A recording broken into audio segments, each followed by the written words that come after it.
I am Alexandra Wilson, 32 years old, standing outside the Westbrook Grand Hotel where the city elite gathered for the annual charity fundraiser. My heart pounded as I spotted my mother Patricia across the marble lobby whispering frantically to a security guard while pointing in my direction. The words sliced through the air like daggers clear as crystal. "Don't let her and Shell embarrass us again."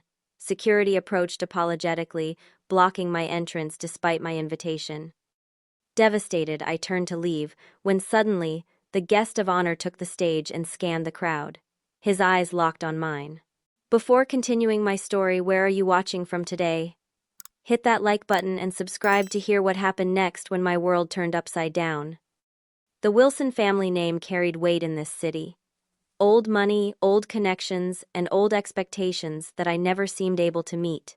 Growing up in our sprawling colonial mansion on Maple Hill, I was always the odd one out, the proverbial black sheep among perfect white lambs. My parents, Patricia and Richard Wilson, built their fortune in commercial real estate development, transforming our mid-sized city with gleaming office buildings and luxury condominiums. They expected their children to follow in their ambitious footsteps, to prioritize status, connections, and financial success above all else. My siblings embraced this path wholeheartedly. Amanda, my older sister by 3 years, graduated top of her class from Wharton and now managed the commercial division of Wilson Properties.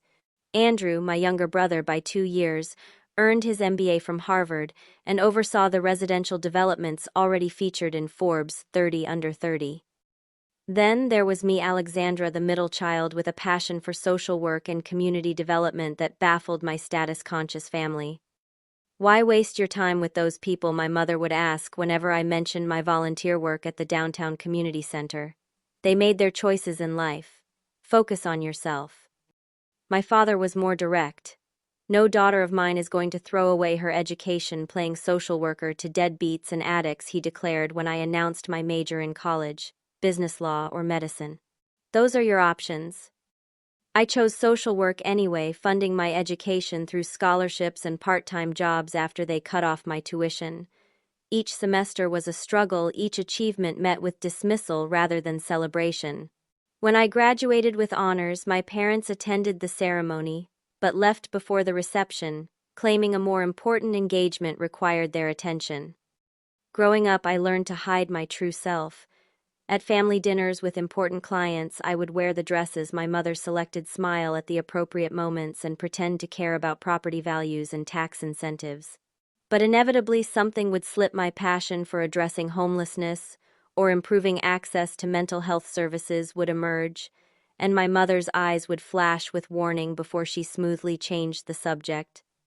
The embarrassment incident that led to my complete exclusion from family functions happened at Amanda's wedding 5 years ago. Her husband Tyler came from another wealthy family, and the 400-guest reception at the Westbrook Grand was the social event of the season. During the reception, I overheard Tyler's father making cruel jokes about cleaning up the downtown riffraff before an upcoming development project broke ground. The development would displace a homeless shelter where I volunteered. The alcohol lowered my inhibitions, and I confronted him publicly, explaining the devastating impact the closure would have on vulnerable community members who had nowhere else to go. The room fell silent. My father dragged me away, and my mother later declared I had ruined the most important day of Amanda's life with my inappropriate social justice crusade. After that night, I was no longer invited to family gatherings. My calls went unanswered. My birthday cards returned unopened.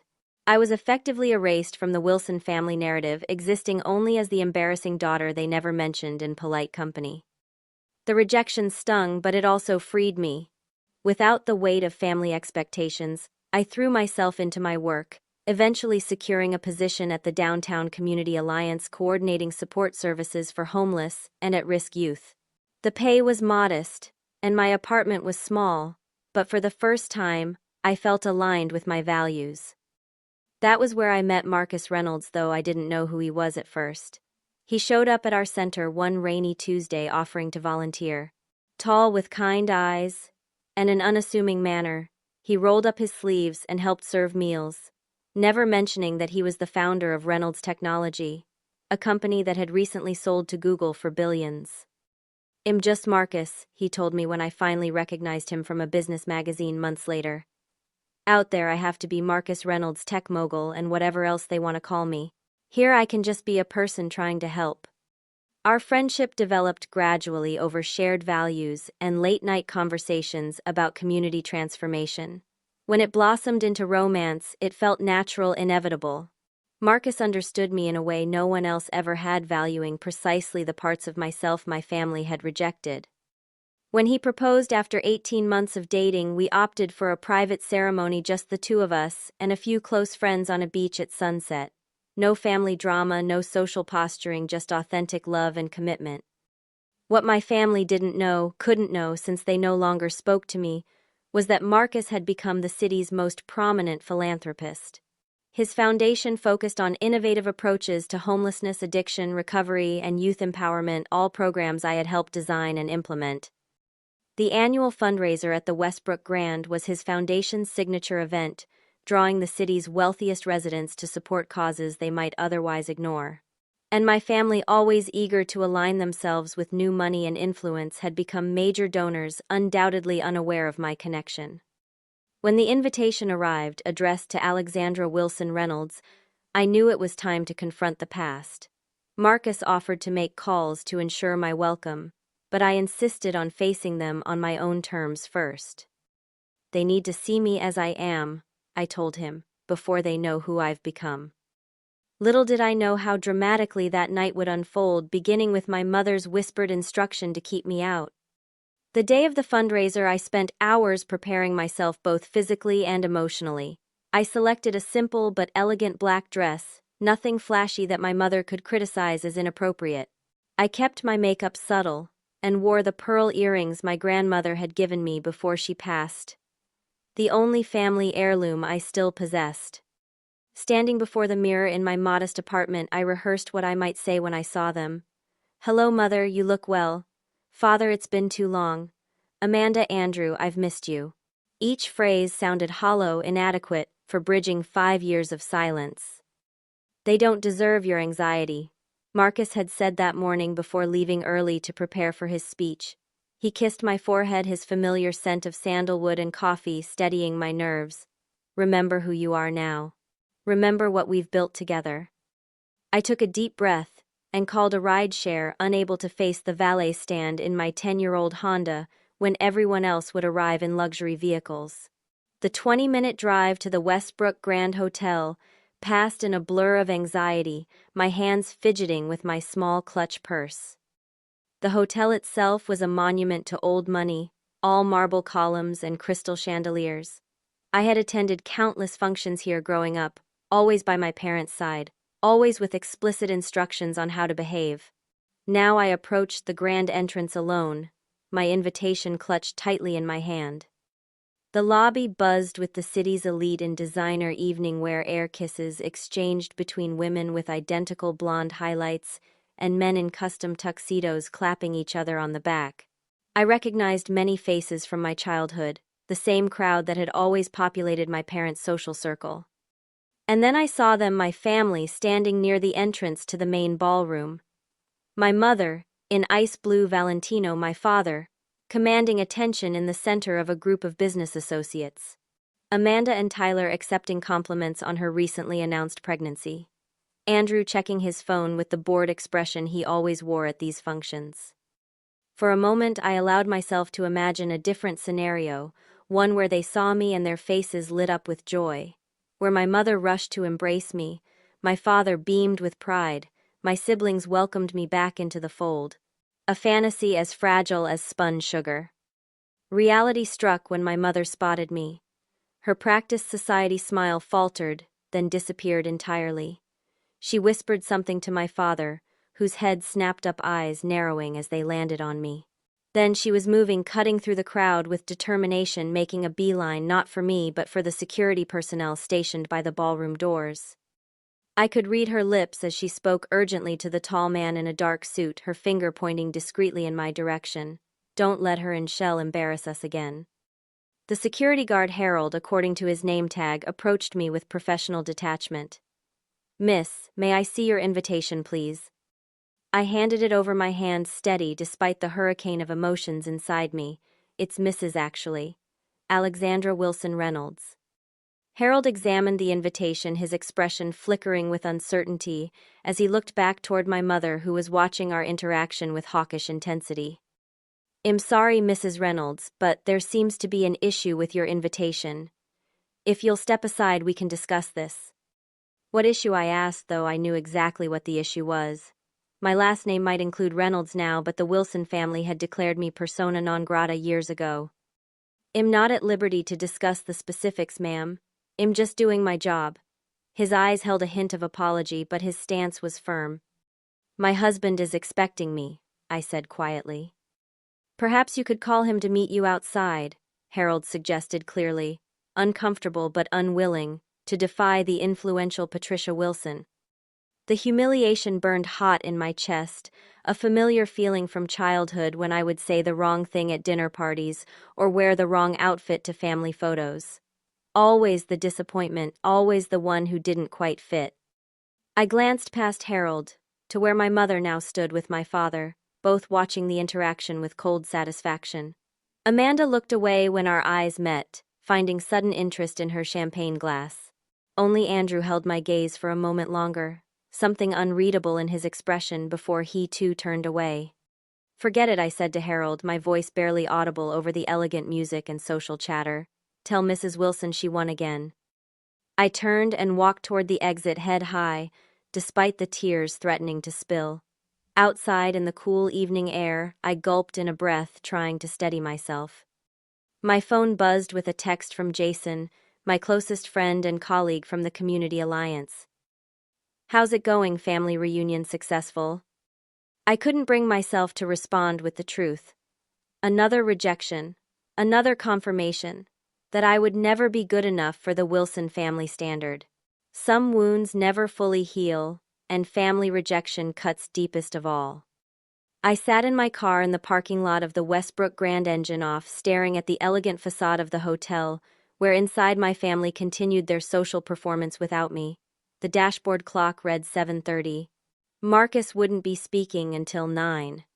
I had time to drive home, change into sweatpants, and pretend this humiliating attempt at reconciliation had never happened. My phone rang, Jason's name flashing on the screen. I answered, trying to keep my voice steady. They wouldn't let me in, I said before he could ask how it was going. My mother made sure of it. Alex, I'm so sorry, Jason replied, genuine concern in his voice. Wednesday, been friends since college, and had witnessed the full saga of my family estrangement. Where are you now? Parking lot. Contemplating my life choices. Don't you dare leave, he said firmly. Your husband is the guest of honor. This is your foundation too.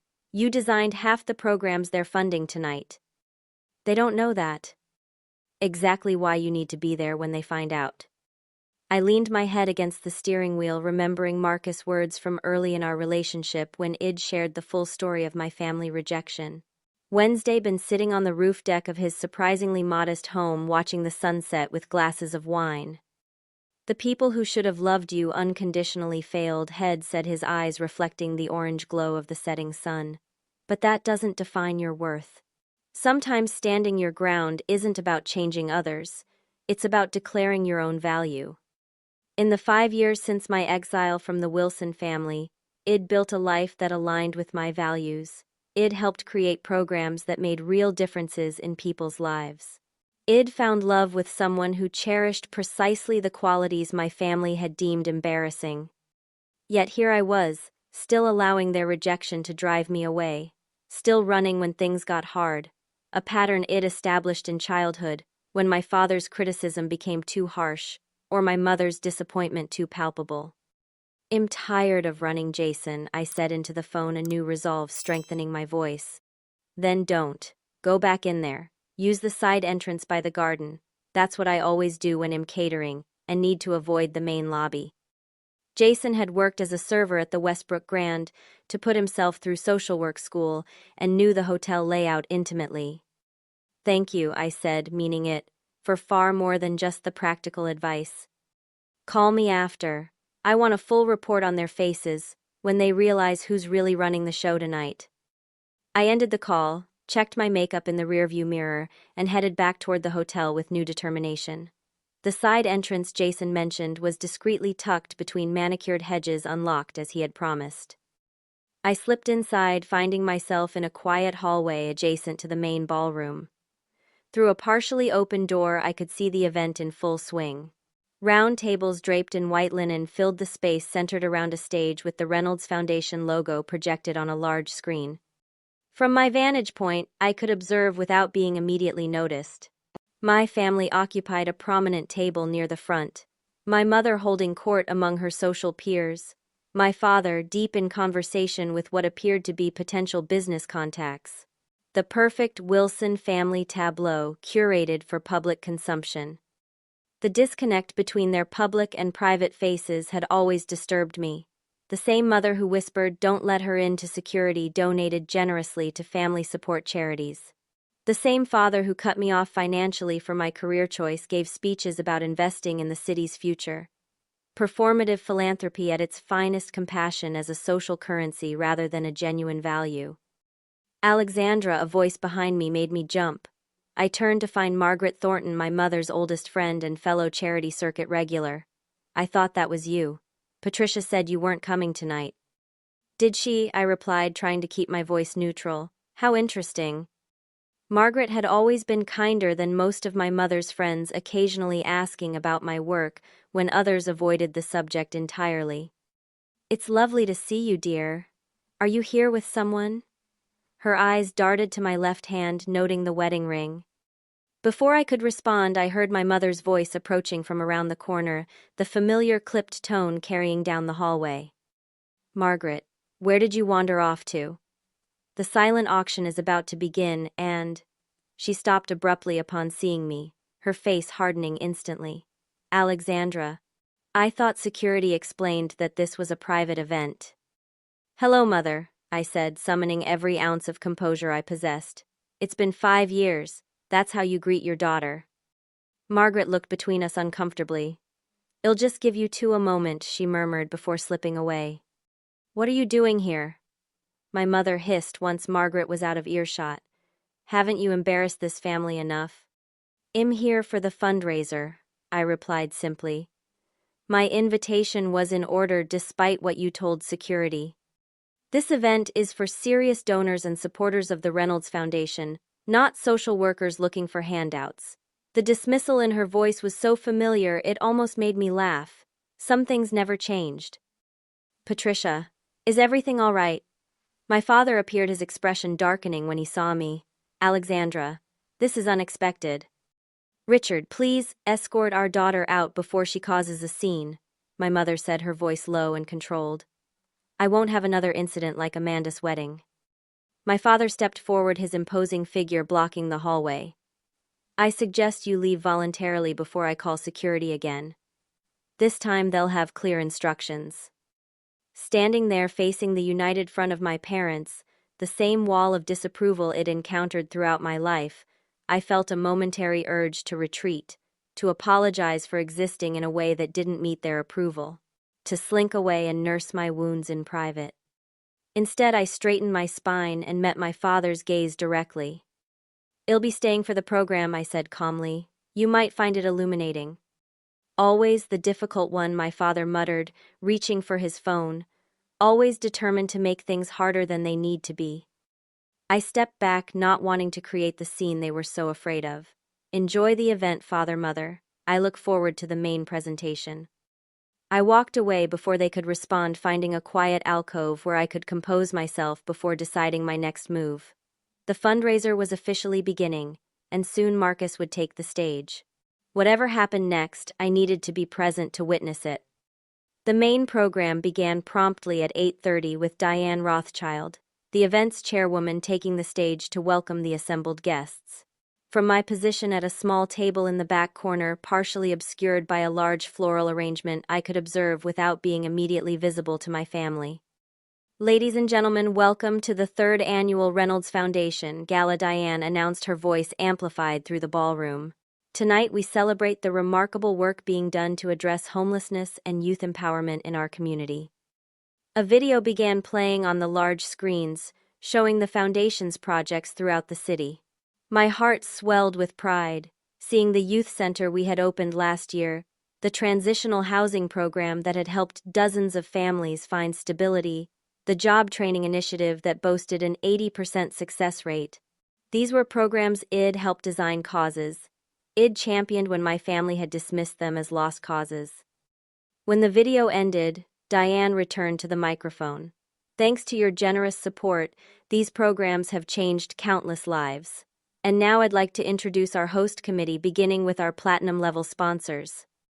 My parents rose when their names were called, accepting the applause with practiced modesty. From across the room, I could see my mother beaming with satisfaction, savoring her moment in the spotlight.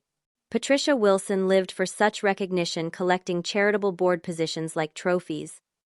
The Wilson family has been instrumental in helping us exceed our fundraising goals this year, Diane continued. Patricia, would you like to say a few words? My mother approached the stage with the confident stride of someone accustomed to public speaking. Thank you, Diane. Richard and I believe deeply in giving back to the community that has given us so much. The Reynolds Foundation represents the very best of innovative philanthropy, addressing root causes rather than symptoms. The irony was almost too much to bear. These were almost exactly the words I'd used when trying to explain my career choice to her years ago, only to be told I was being naive and impractical. As my mother continued her speech about the importance of supporting vulnerable populations, I noticed a young server watching me curiously. He approached my table with a fresh glass of water. Mrs. Reynolds, he whispered, confirming my identity. When I nodded, he continued, Mr. Reynolds asked me to let you know he's about to be introduced. He thought you might want to move closer to the stage. Thank you, I replied, touched by Marcus' thoughtfulness even amid the evening's preparations, but I think he'll stay here for now. The server nodded and moved away, just as my mother concluded her remarks to enthusiastic applause. She returned to her table, stopping to accept compliments from various attendees along the way. Patricia has always been so generous with her time, I overheard an older woman saying to her companion, and such lovely children. Did you know her daughter Amanda is expecting the first Wilson grandchild? My existence had been so thoroughly erased from the family narrative that this woman likely had no idea Patricia had a middle child, a daughter who worked with the very populations being discussed tonight. The tension in my body increased as the program continued, each speaker bringing us closer to Marcus' introduction. I found myself wondering how much he knew about tonight, about my family's prominent role in the event. He was aware of my estrangement, of course, but we'd never discussed the possibility of them becoming donors to his foundation. A movement near the entrance caught my eye. My mother was speaking urgently to Harold, the security guard, again pointing in my direction. My heart sank as I realized she'd spotted me and was once again trying to have me removed. I glanced toward the stage where Diane was preparing to introduce the final speaker of the night. It was too late for them to intervene without creating exactly the scene they were so desperate to avoid. Ladies and gentlemen, Diane announced, her voice rising with excitement. It is my distinct pleasure to introduce the visionary behind the Reynolds Foundation, a man whose technological innovations have been matched only by his philanthropic impact. Please welcome to the stage, Mr. Marcus Reynolds. The room erupted in applause as Marcus stepped onto the stage, handsome in his tailored suit, his presence commanding the room instantly. My heart swelled with pride and love, momentarily overshadowing the anxiety of the impending confrontation. Harold was making his way toward my table, determination on his face. My mother watched from across the room, a satisfied smile playing at her lips. They were determined to remove me before Marcus' speech, unaware of the connection they were about to discover. As Harold reached my table, Marcus' voice rang out through the ballroom.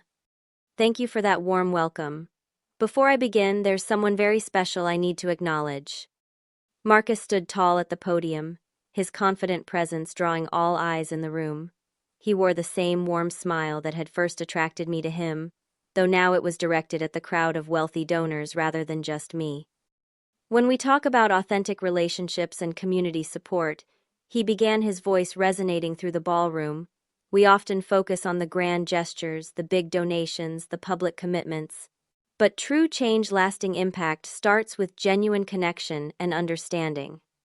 My family sat at their premium table near the front, my mother already whispering something to the woman beside her, no doubt taking credit for their relationship with Marcus. My father maintained his stoic business expression, the one he wore when calculating potential advantages. Amanda and Andrew sat with perfect posture, the Wilson family image intact and on display. Meanwhile, Harold had reached my table, bending down to whisper, "Ma'am, I need to ask you to come with me, please." I kept my eyes fixed on Marcus, who was scanning the room as he spoke. When his gaze reached the back of the ballroom and found me, his eyes lit up with such obvious love that several heads turned to see who had captured the speaker's attention. In fact, Marcus continued, his voice taking on a warmer tone. "Everything we've accomplished at the Reynolds Foundation has been a partnership, a labor of love, shared with the most remarkable person I've ever known." Harold's hand hovered near my elbow, uncertain now as he registered the speaker's focus on me. "My wife, Alexandra Wilson Reynolds," Marcus announced, extending his hand toward me, "is the heart and soul of our foundation. Would you join me on stage, Alex?" A collective gasp rippled through the ballroom, followed by the scraping of chairs as people turned to locate me. From my vantage point, I could see my mother's face transform from smug satisfaction to shocked horror. My father dropped his champagne glass, the crystal shattering on the marble floor. Amanda and Andrew exchanged bewildered glances, their carefully composed expressions crumbling.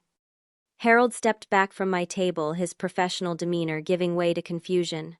"I'm sorry, ma'am, Mrs. Reynolds. I didn't realize." I stood smoothing my dress with suddenly trembling hands. The crowd parted as I made my way toward the stage, whispers following in my wake. "That's Patricia and Richard's daughter. The social worker. I thought she was estranged. Did you know she was married to Marcus Reynolds?" Each step felt both terrifying and vindicating, years of dismissal and rejection, giving way to this moment of undeniable recognition. When I reached the stage, Marcus extended his hand to help me up the steps, then drew me close to his side, his arms steady around my waist. "Everything you're standing on tonight," he said to the crowd, though his eyes were fixed on my family's table, "belongs to her. The programs you've just seen, highlighted the initiatives you've so generously supported, were designed by Alexandra. Her vision, her expertise in community development and social work, her tireless advocacy for the vulnerable members of our community, these are the foundation of our foundation." The silence in the room was absolute, hundreds of the city's elite, hanging on every word, as my professional accomplishments were laid bare before the very people who had dismissed them as worthless. While some saw only problems too entrenched to solve, Marcus continued, a slight edge entering his voice. "Alexandra saw potential for transformation. While some dismissed the homeless and at-risk youth as beyond help, she recognized their humanity and fought for their dignity." I could see my mother shrinking in her seat, her face a mask of conflicting emotions. My father maintained his rigid posture, but a muscle twitched in his jaw, a telltale sign of suppressed anger I'd recognized since childhood. The youth center on Maple Street, Alexandra's, designed based on her years working directly with homeless teens. The transitional housing program, with its unprecedented success rate, Alexandra's framework, built on her understanding that stability requires more than just shelter. The job training initiative that has helped hundreds find meaningful employment, Alexandra's vision, executed through her network of community partnerships. Each accomplishment he listed was another revelation to the audience, another blow to my family's carefully constructed narrative about their disappointing daughter. I saw recognition dawn on faces throughout the room as people connected the dots between the social worker daughter the Wilsons never mentioned and the driving force behind the foundation they so eagerly supported. "I may have provided the financial resources," Marcus said, his voice softening as he turned to me, "but Alexandra provided the heart, the knowledge, and the genuine commitment to making a difference. She is the reason we have succeeded where so many other well-intentioned efforts have failed." He squeezed my hand silently, asking if I wanted to speak. Drawing strength from his support, I stepped forward to the microphone. "Thank you all for your generous support of our work," I began, my voice steadier than I felt. Every dollar donated translates to real change in people's lives, real opportunities for those who have been overlooked and underestimated. I paused, allowing my gaze to meet each member of my family. My mother uncharacteristically silent. My father still calculating damage control. Amanda a flicker of something like regret crossing her features. Andrew his expression unreadable. I learned early in life that true value isn't measured in wealth or status, but in how we treat those with neither. That lesson has guided my work, my choices, and yes, my relationships. I'm proud of what we've built at the Reynolds Foundation and grateful to everyone who has supported our mission whether they fully understood it or not.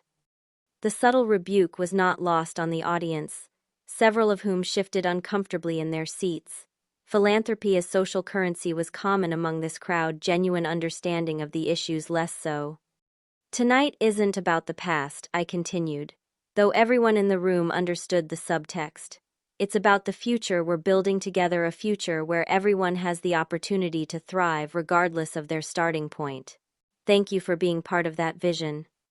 The applause that followed was thunderous, guests rising to their feet in a standing ovation that seemed to last forever. As Marcus and I stood together on stage, hands clasped, I watched my family remain seated, isolated islands in a sea of standing supporters. For the first time in my life, I had been seen and validated before the very people whose approval I'd once desperately sought. The irony wasn't lost on me. Only by completely letting go of their acceptance had I finally forced them to confront who I truly was. As we left the stage to continued applause, Marcus whispered in my ear, "Your family is heading for the side exit. Are you ready to talk to them?" I nodded, steeling myself for the confrontation that had been 5 years in the making. Whatever happened next, the power dynamic had irrevocably shifted. We found my family huddled in a small anteroom off the main hallway, their faces a study in shock, anger, and calculation. My mother paced the plush carpet while my father stood rigidly by the window. Amanda sat in an armchair, her hand protectively over her pregnant belly, while Andrew leaned against the wall, arms crossed defensively. When Marcus and I entered, closing the door behind us, the tension in the room became palpable. For a moment no one spoke, the silence heavy with 5 years of absence and unspoken accusations. My mother recovered first, her social training kicking in as she composed her features into a smile that didn't reach her eyes. "Alexandra, darling, what a wonderful surprise." She stepped forward as if to embrace me, but I remained beside Marcus, unwilling to accept this sudden performance of maternal affection. "Is it a surprise, Mother?" I asked quietly. "Or an inconvenience to the narrative you've constructed about your family?" Her smile faltered slightly before she rallied. "Don't be dramatic, dear. Of course we're thrilled to discover your connection to Marcus and his remarkable foundation. Why didn't you tell us you were involved with such important work? Would you have listened?" The question hung in the air, unavoidable and damning. My father cleared his throat, ever the businessman looking to salvage a difficult negotiation. "Perhaps we all need to acknowledge that communication could have been better on both sides." "Both sides," Marcus echoed, his voice measured but firm. "From what Alexandra has shared, there hasn't been communication at all for 5 years. Not for lack of trying on her part." "Family matters are complicated," my father replied stiffly. "And private." "They're not private when you instruct security to remove your daughter from a public event," I said, the hurt and anger I'd suppressed for years finally finding voice. "They're not private when you tell people I'm an embarrassment for dedicating my life to helping others." My mother waved a dismissive hand. "That was a misunderstanding. Harold was overzealous in his interpretation of our concerns." "I heard you, Mother. Don't let her and Shell embarrass us again. Those were your exact words." A flush crept up her neck, but still she persisted in her denial. "You always did have a flair for the dramatic, Alexandra. Perhaps I expressed concern about potential conflicts given our history, but I certainly never intended for you to be turned away entirely." The audacity of the lie might have impressed me, if it weren't so painful. This rewriting of reality had been a constant in my childhood. My mother's ability to reshape events to suit her preferred narrative, a skill honed through years of social maneuvering. "Why are we even having this conversation?" my father interjected, impatience edging his tone. What's done is done. The question is where we go from here. Obviously, given the circumstances, certain adjustments to our family dynamic are in order. The calculation was so transparent it was almost comical. My marriage to Marcus had transformed me from embarrassing social worker to valuable connection overnight. Not because they suddenly valued my work or understood my choices, but because Marcus' wealth and influence made me worth acknowledging again.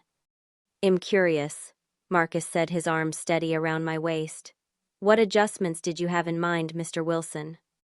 My father straightened his tie, shifting into business mode. Clearly, we should discuss a more integrated approach to our philanthropic efforts. The Wilson Family Foundation and the Reynolds Foundation have complementary goals, perhaps a joint initiative with Alexandra as the liaison given her unique position. Unique position, I repeated, the words bitter on my tongue. 5 hours ago, my position wasn't even worth a greeting. Now you want to leverage it for social capital. Alexandra, my mother admonished, there's no need for that tone. We're trying to extend an olive branch here.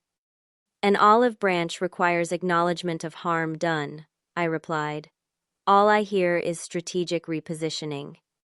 For the first time, Amanda spoke up, her voice softer than the others. Alex, we've missed you. She looked up, genuine emotion in her eyes. I've missed you. I should have reached out after everything. Something in her sincerity cracked the armor I'd constructed around my heart. Of all my family members, Amanda and I had been closest as children before social expectations and family pressure drove us along different paths. Why didn't you? I asked simply. She glanced at our parents, then back to me. It was easier not to rock the boat, especially after I married Tyler and joined his family's firm. Everything became about maintaining connections, appearances, the right associations. Her hand moved absently over her pregnant belly. But watching you up there tonight, hearing about your work, I realized how much I've missed knowing the real you. Andrew pushed himself off the wall, hands shoved in his pockets. Same here, sis. I told myself you were the one who walked away, but that's not really what happened, is it? His gaze shifted accusingly toward our parents. We froze her out because she embarrassed us by standing up for what she believed in. And now we're discovering she's been right all along. That's quite enough, Andrew, my father snapped. This isn't the time for family therapy. We need to focus on the practical matters at hand. Actually, Marcus interjected, I think this is exactly the time for honest conversation. Before there can be any discussion of professional collaboration, there needs to be personal reconciliation. My father's expression hardened. With all due respect, Marcus, you've only known Alexandra for what, a year or two? We've known her entire life. 3 years, I corrected. We've been married for 18 months. And in that time he's shown more interest in understanding who I am and what matters to me than you have in decades. My mother sank into a chair, suddenly looking older than her carefully maintained appearance usually allowed. Is that really how you see us, Alexandra? As people who never tried to understand you? When have you ever asked about my work without dismissing it? When have you ever supported my choices without trying to change them? When have you ever valued me for who I am rather than who you wanted me to be? The questions hung in the air, met with silence that confirmed their truth. The programs you've been funding, I continued, looking between my parents. The initiatives you've praised tonight, they're the same ones I tried to tell you about for years. The only difference is now they're associated with wealth and status through Marcus, so suddenly they're worthy of your attention. That's not fair, my father began, but Amanda interrupted. Yes, it is, Dad. It's completely fair. She turned to me. Alex, I'm sorry. I should have been a better sister. Seeing you tonight, hearing about everything you've accomplished, I'm really proud of you. Andrew nodded, adding, me too. And for what it's worth, I hate half the development deals I've been working on. Soulless luxury condos no one who actually works in this city can afford. My parents exchanged alarmed glances at this unexpected rebellion from their typically compliant son. Andrew, this is hardly the time for career doubts, my father said dismissively. Actually, Andrew replied with newfound confidence, seeing Alex stand her ground makes me think it's exactly the time. Maybe there are ways Wilson Properties could partner with the Reynolds Foundation on affordable housing initiatives. The conversation was veering in directions my parents clearly hadn't anticipated, their carefully constructed family and business narrative unraveling before their eyes. I think Marcus said gently that genuine reconciliation requires time and effort from all parties. It can't be rushed for the sake of appearances or advantage. My mother looked at me, something like genuine regret flickering across her face.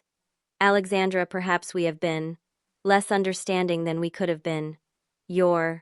Your work tonight, what Marcus described it, sounds quite impressive. It wasn't exactly an apology, but from Patricia Wilson it was as close as one might get. For the first time there was a crack in the perfect facade, a glimpse of the mother who might, in her own limited way, be capable of growth. Thank you, I said, simply unwilling to make this easier for them, but acknowledging the small step forward. We should rejoin the gala, Marcus suggested. People will be wondering where the guests of honor have gone. But perhaps we could arrange a more private conversation later this week, a chance to begin rebuilding bridges without the pressure of a public event. My father nodded stiffly, recognizing the reasonable compromise. Sunday brunch at the house, Alexandra, you and Marcus would be welcome. The invitation came with obvious effort, the words foreign on his tongue after years of exclusion.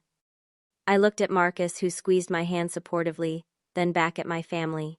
Well, consider it. But I want to be clear about something. Any relationship moving forward will be built on mutual respect, not convenience or advantage. I'm not the same person who walked away from Amanda's wedding 5 years ago.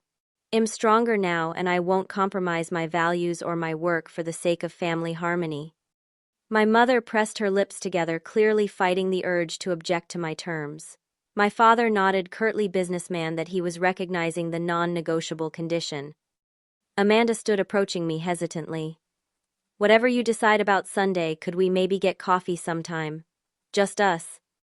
The sincerity in her request pierced through layers of hurt, reminding me of sister braiding my hair for school, sharing secrets under blanket forts, defending me from neighborhood bullies before social status became more important than sisterhood. I'd like that, I said softly. As we prepared to return to the gala, the family dynamic irrevocably altered. I realized that while the wounds of rejection might never fully heal, perhaps new growth was possible from the broken places. Not because I'd finally earned their approval, but because I'd stopped needing it to recognize my own worth. The week following the fundraiser unfolded in ways I never could have anticipated. Marcus and I returned to our comfortable brownstone that night, kicking off our formal shoes and collapsing onto the sofa in emotional exhaustion. I'm so proud of you, he said, tucking a strand of hair behind my ear. You stood your ground beautifully. I couldn't have done it without you, I admitted, resting my head on his shoulder. Not just tonight, but these past 3 years. You helped me find strength I didn't know I had. We stayed up late discussing the evenings, revelations, the shocked faces of the social elite when they realized the connection between the mysterious Mrs.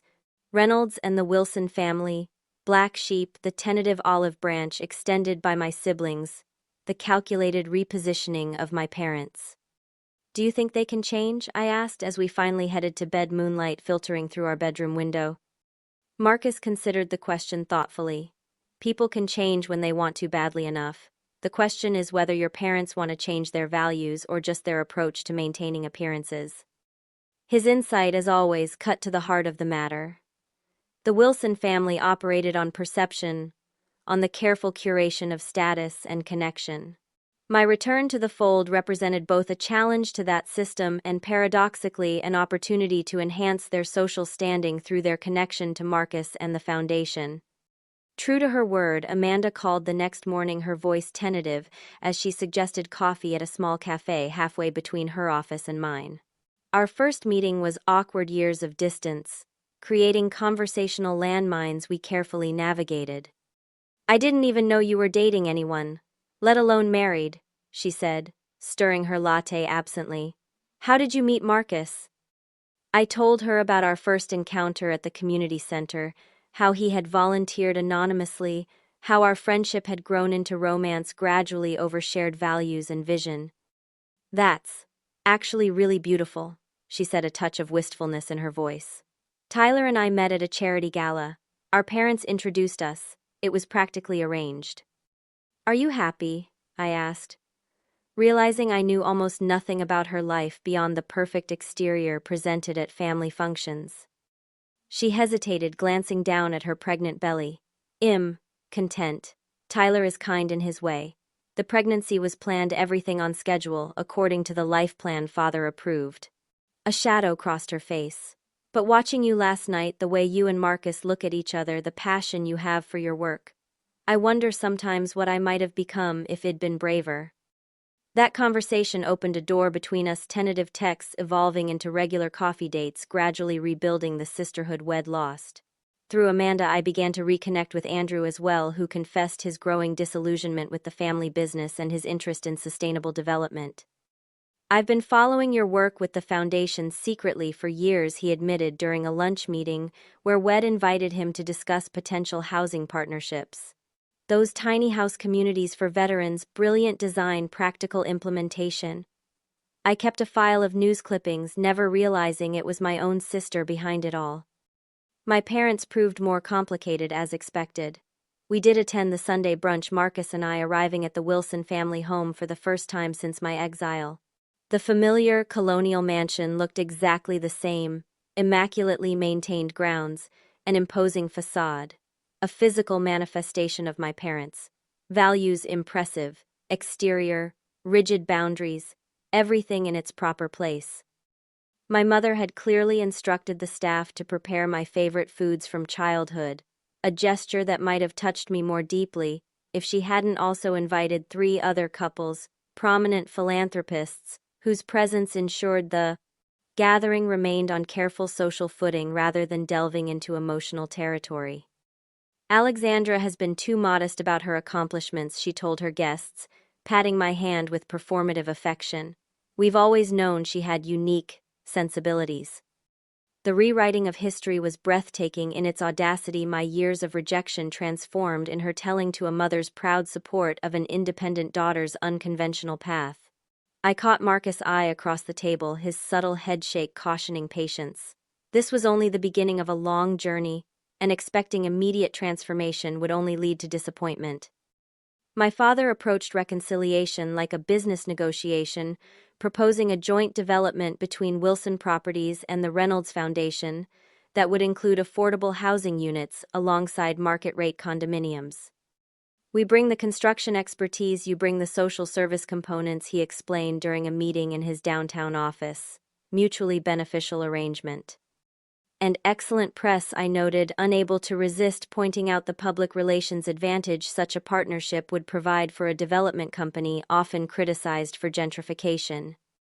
He had the grace to look momentarily abashed before acknowledging the positive coverage would be a welcome change.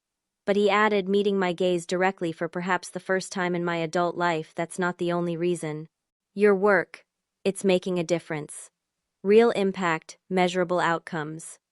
I've been reviewing the foundation reports. Impressive metrics. Coming from Richard Wilson, who measured all things in quantifiable return on investment, this represented a significant concession. Not quite the emotional validation I might once have craved, but perhaps the most authentic appreciation he was capable of expressing. Over the following months, these tentative connections strengthened gradually. Amanda gave birth to a daughter, naming her Alexandra Marie after her aunt, who stands up for what she believes in, a gesture that moved me to tears. Andrew joined the foundation's board of directors, bringing valuable real estate expertise while finding an outlet for his growing social conscience. My parents remained more distant, our relationship cordial but still marked by the ghosts of past rejection. Yet even they showed subtle signs of evolution. My mother began volunteering at one of our youth centers, initially for the social cachet, but gradually developing genuine relationships with the teens she mentored. My father, ever pragmatic, found that incorporating social responsibility into business decisions could actually enhance rather than detract from profitability, a revelation that aligned his values with mine in unexpected ways. Families are complicated ecosystems, Marcus observed as we celebrated our second wedding anniversary with a quiet dinner at home. Change happens slowly, unevenly, but it does happen. I nodded, reflecting on the journey of the past year. I spent so long trying to earn their approval to fit myself into their mold.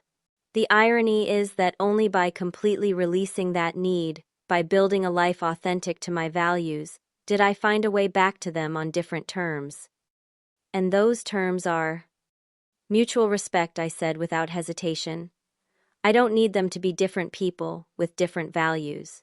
I just need them to respect that my choices, my work, my path has value too. Different but equal. As I prepared for the next annual fundraiser now, as the publicly acknowledged co-director of the Reynolds Foundation, I reflected on the profound lessons of the past year. The rejection that had once wounded me so deeply had ultimately led me to find my true path, my authentic voice, and partners, both personal and professional, who valued precisely the qualities my family had dismissed. True charity, I had learned, begins with extending compassion to ourselves, honoring our own worth, even when others cannot or will not see it. The work of community building, whether within families or cities, requires patience, boundaries, and the courage to stand firmly in our truth, even when it's inconvenient for others. Most importantly, I had discovered that while we cannot control how others value us, we can always control how we value ourselves. In releasing the need for external validation, I had found a freedom and power that no rejection could diminish. As I finish sharing this story, I wonder if you've ever had to stand your ground when family or friends didn't understand your choices. Has there been a time when what others saw as your greatest weakness turned out to be your greatest strength? Share your experience in the comments below. And if this story resonated with you, please hit the like button and subscribe to hear more stories of transformation and authentic living. Remember, sometimes the path to finding your true family means first finding the courage to be truly yourself. Thank you for listening, and may you find the strength to stand in your truth today.